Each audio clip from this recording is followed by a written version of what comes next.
Who's next? Okay, we have Scott on line B, and his wife has cheated on him. Scott. Yeah, hi. How old are you, Scott? 27. What's going on? Well, I got married last year and went on a trip, a business trip, for an extended period of time. How long? 5 weeks, And how long were you married? 3 months. Okay. And while I was there, my wife cheated on me. How did you find out? She told me.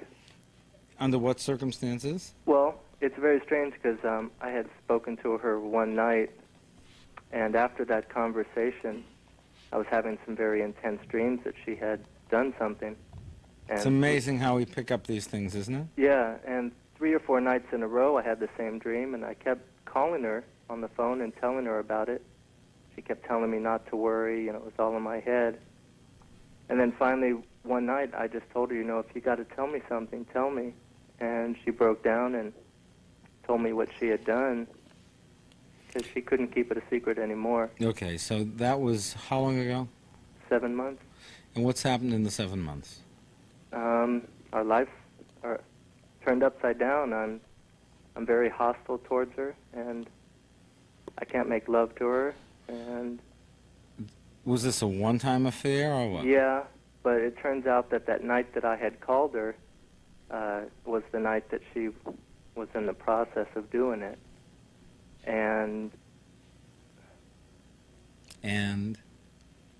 just the things that she's done and the way she went about them and all the lies. She told me only partial truths.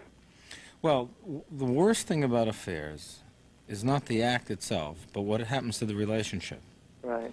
And the relationship that was once something that came from innocence and caring and sharing gets lost in all the lies and the deception. Mm-hmm. And it also gets destroyed by the feeling that you're being cheated on, even when you're not being cheated on. Right. And finally, the thing that really hurts the most is that you end up feeling anger towards her and don't forgive her. Yeah, I haven't been able to. Well, what would it take for you to forgive her? I don't know. I just can't get pictures out of my mind. I mean, I have associations.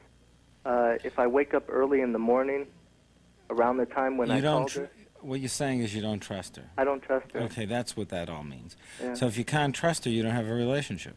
No. Well, we've been in therapy ever since this happened. And what's happened? Well, the therapist says that we built our relationship too much on sex to begin with, and when that was violated or taken away, there wasn't much other foundation. If he's suggesting that you shouldn't be together. No, he thinks we should. He says that I just have problems with With what? with dealing with anger.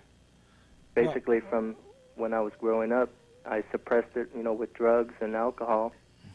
And now that all this is coming out, I'm basically Well, the problem destroying the whole thing. Well, let me tell you how. You know what anger is, don't you? No. Anger is nothing more than hurt that hasn't been expressed. Yeah, he says I'm scared. Well, And I'm expressing it with anger. Well, understandably, the main thing is if you expressed it when it happened completely, you'd be able to forgive her. But you're holding on to the hurt, and by holding on to the hurt, you're making your anger seem justified. Right. This is how bad you hurt me. I can't get it out of my mind. I still see these dreams, and you parade it in front of her over and over again. And in a sense, you're beating her up. But since you're playing the role of victim, it's hard to point at you. You know what your wife's going to do? She's going to leave me. She's going to leave you. Do you know why? Because 7 months of beating her up for an affair is enough.